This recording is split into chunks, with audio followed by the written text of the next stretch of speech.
Hello, and welcome to Color Commentary. I'm TJ, your average fan, and I'll be talking to you today about Netflix's show The Sandman, episode 5. And let's just get into it, shall we? Spoilers! Okay. Yeah, this episode was pretty interesting. It was a lot going on, yet nothing going on, yet I don't know. Okay, so John, who has the ruby, uh, went to a diner, okay? And Morpheus is still knocked out. Matthew's still trying to wake him up so they can go get the ruby from him.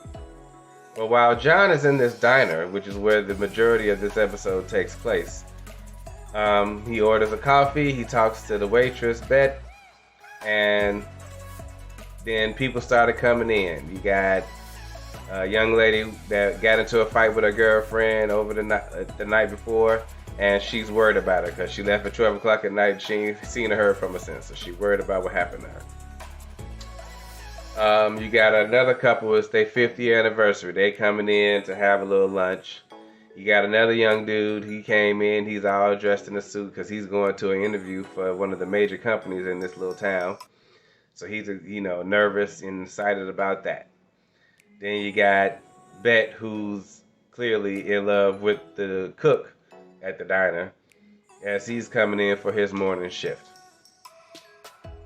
So he's there, everybody's there, and then because John is so obsessed with people being honest and telling the truth, he don't realize that truth is not always best all the time.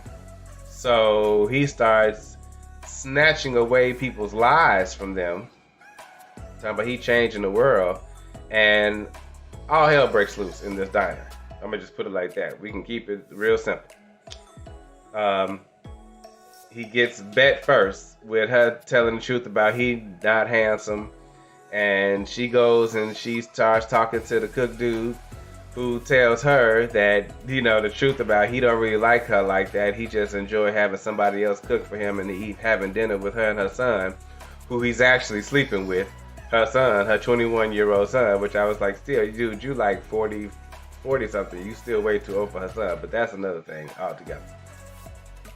So she don't like that. She tell the truth about the fact that the girl who came in, the girl that she's crying about ain't good enough for her. So then they start making out.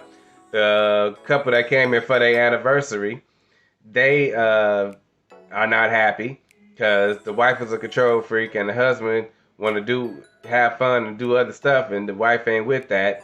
So then next thing you know, the husband is in the kitchen with the cook dude, getting it on. The wife is getting it on with the dude that's supposed to be interviewing with their company, the young dude. They getting it on.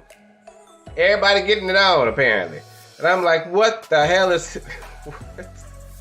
what in the world? By the end of it all, he didn't have... Basically, everybody done killed each other. The young dude and killed the lady wife that run the company. The wife killed herself. The young dude then hammer a nail in his hand, then chop his arm off. The cook chop all his fingers off. The young girl, she done skinned her arm from a tattoo she had. And the waitress then stabbed herself in the eyes with screwdrivers. It's all messed up. All of this for him to end up the fates showing up to find out what his future is, and they like, you're gonna suck the life out of the dream lord and yada yada yada. So he like, okay, everything going to plan.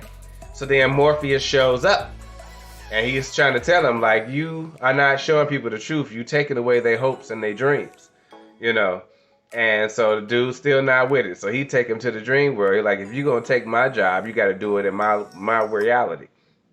So he take dude to the dream world, where he tortured him a little bit, seeing, his dreams about his family, his house, the house his father had, his mother when she was young, all of that. So then he come out of that, he like, I'm gonna kill you. So then he used the ruby to try to suck all the life out of Morpheus, and end up destroying the ruby, which in turn set all the dream's energy free for him to have back into his control. which is what he wanted. And Morpheus was like, I didn't think about that. I would have never thought to do that. But hey, thanks for doing that. Appreciate it. And so John, like, you gonna kill me? He like, no, I'm not gonna kill you. I'm gonna just put you in a sleep. And apparently, when he was doing that with the ruby, he was jacking up the whole world in their dreams. So it was all kind of chaos going on in the real world. But Morpheus said that everybody at least gonna have a good night's sleep tonight before the rebuilding starts tomorrow. Meanwhile, one of his siblings was watching him, apparently. I don't know which one it is yet. But that's how the episode ended. And I'm like, wow, this dude was out of control. You can't tell the truth all the time about everything. That's just not a good thing. I mean, it's not. We want to be as honest as possible. That's a good thing. But sometimes you gotta, fudge it a little bit to get through. And sometimes you have to lie to yourself to be hopeful. That's a part of bringing that hope. To tell yourself you can do something that you may not genuinely believe you can. But if you hope that you can believe, change that belief through actions, bringing your dreams to life, that can alter the whole course of your life, So, this dude didn't get it. He was so lied to his whole life. He was insistent upon everything and everybody telling the truth all the time.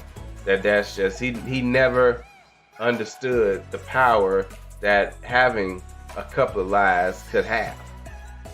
So that was real messed up. Anyway, that was episode 5. I will see you guys for the next one.